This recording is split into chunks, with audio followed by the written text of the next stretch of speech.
Интрига сохранялась до последнего. В Уфе разыграли традиционный предсезонный трофей. И пусть состав участников не впечатлял, легкой добычей для хозяев он не стал. Обладатель хоккейного Кубка Республики Башкортостан был неизвестен до последнего игрового дня. Подробности очередного, уже 14-го по счету турнира, который с недавних пор обрел статус международного, прямо сейчас. В первом матче Кубка Башкортостана встретились нефтекамский «Торос» и новокузнецкий «Металлург». Быстрее к игре соперника приноровились новокузнечане, благодаря чему и открыли счет. Никита Выглазов удачно сыграл на добивании после отскока от Владимира Сахацкого. В следующей же атаке столевары могли закрепить преимущество, но здесь уже голкипер «Тороса» сыграл безупречно. Разыгрывали нефтекамцы неплохо, однако по окончании большинства пропустили разящую контратаку, после которой «Металлург» забил вторую шайбу в матче. Следующую 20-минутку торосовцы начали очень неудачно, позволив новокузнечанам забить уже в дебюте. Дружина Анатолия Емелина с первых минут прибрала инициативу к своим рукам и до конца периода смотрелась увереннее. Еще одна пропущенная шайба заставила тренерский штаб нефтекамцев пойти на рокировку голкиперов, и этот шаг немного встряхнул команду. Однако до перерыва счет больше не изменился.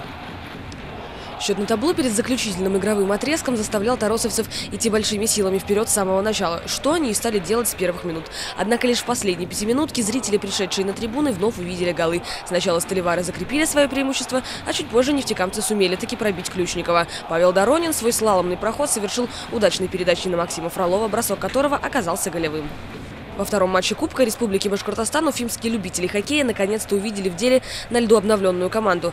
Домашний предсезонный турнир для Салавата Юлаева является финальной репетицией стартующего 6 сентября регулярного чемпионата КХЛ. Гости уже на второй минуте огорчили юлаевцев и всех его болельщиков. Отскочившую шайбу с пятака в ворота добавил Кумстад. А под занавес первого игрового отрезка чешская дружина удвоила преимущество. Второй период юлаевцы начали более уверенно. В итоге Александр Степанов сумел воплотить в гол пас Алексея Глухова. Однако энергия, воспользовавшись численным перевесом, вновь вернула себе преимущество в 2 шайбы. Третий период для зеленой машины вновь прошел безрезультативно, а за несколько минут до конца основного времени гости и вовсе закрепили свой успех итоговой шайбы в пустые ворота Салавата. Обидно, конечно, что начали домашний турнир с поражения. Забили всего 1 гол, хотя моменты были, не использовали много большинства соперника. Забил свои шансы в большинстве. Слишком много удалялись сегодня. Будем стараться делать правильные выводы. Стараемся выиграть обязательно следующие 2 игры, чтобы подойти к сезону уверенно в себе. Кубок Республики предоставил возможность увидеть схватку 2 главных хоккейных команд Башкортостана. В 4-й встрече сошлись нефтекамский «Торос» и уфимский Салават Юлаев. Преимущество подопечных Венера Сафина было видно невооруженным глазом. Первый период оказался безголевым. Во второй 20-минутке юлаевцы увеличили темп игры. Нефтекамцы к этому оказались не готовы. Глухов открыл счет, после чего постоянные атаки игроков бело-зеленым вылились еще в 2 гола. Сначала не без помощи рикошета шайбу на свой счет записал Сергей Емелин, а затем Филатов с Зиновьевым поймали соперника на смене и в 3-й раз огорчили Агапеева. Третий игровой отрезок команды начали с энтузиазмом. В дебюте периода юлаевцы расстреляли нефтекамские ворота. Серия рикошетов принесла подопечным Венера Сафина еще 1 шайбу в ворота противника. Через 1,5 минуты «Торос» наконец сумел взять ворота юлаевцев, а потом и закрепить свой успех 2-й шайбой. Однако на исход матча это не повлияло. Победа зеленой машины 4-2. Расписание Кубка свело в дневном матче заключительного дня турнира нефтекамский «Торос» и чешскую «Энергию». И если карловарцы еще имели шансы на триумф в Уфе, то дружина Руслана Сулейманова напротив все возможности потеряла, уступив в 2 предыдущих встречах. Первый период начался с активных действий нефтекамцев, которые сходу побежали вперед. Более искушенные хоккеисты «Энергии» спокойно выдержали натиск. Чешская дружина и открыла счет в первом периоде. Петр Кумстад поразил ворота Сахацкого. Вторую 20-минутку лучше начали чехи. Они практически не выпускали «Торос» из зоны, но свое территориальное преимущество использовать не смогли. Концовку нефтекамцы провели в атаке, но изменить счет на табло до перерыва не смогли.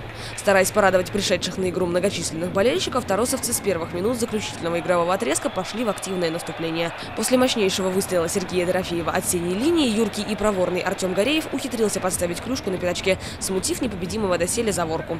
Основное время соперники завершили с равным счетом. Овертайм также результатов не принес. Все должно было решиться в серии буллитов, где победу в итоге праздновали карловарцы.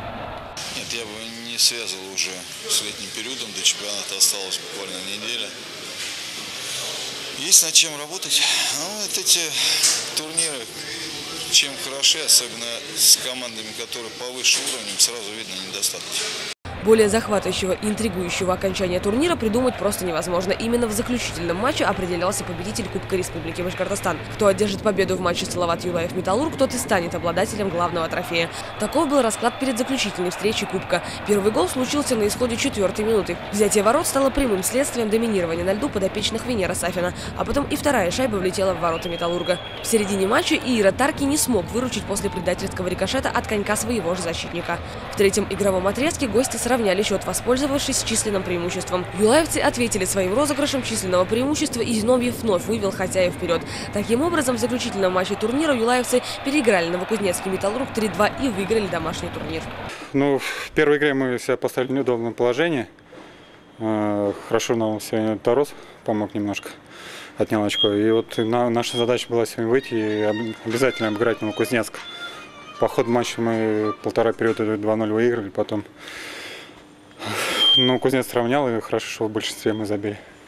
Уже 6 сентября в рамках регулярного чемпионата континентальной хоккейной лиги уфимский Салават Юлаев встретится с подмосковным Витязем.